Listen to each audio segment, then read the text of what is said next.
السلام علیکم ورحمۃ اللہ وبرکاتہ۔ عورت کے مختلف مقامات شہوت کو ابھارتے ہیں، تو آپ کو آج بتاتے ہیں۔ عورت کے مختلف اعضاء اور مقام ہیں کہ جن سے عورت میں شہوت ابھرتی ہے۔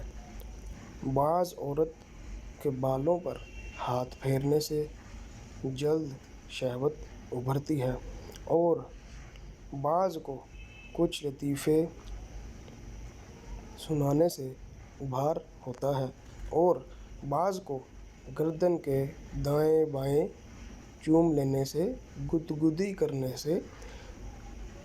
حکیموں نے اس بات پر زیادہ اتفاق کیا ہے کہ عورت پستانوں کو پکڑنے سے بہت جلد ابھرتی ہے اور فعل مباشرت پر جلدی آمادہ ہوتی ہے۔ بہرحال، شوہر ایسا طریقہ اختیار کرے جس سے عورت میں ہچکچاہٹ اور ہیجان پیدا ہو۔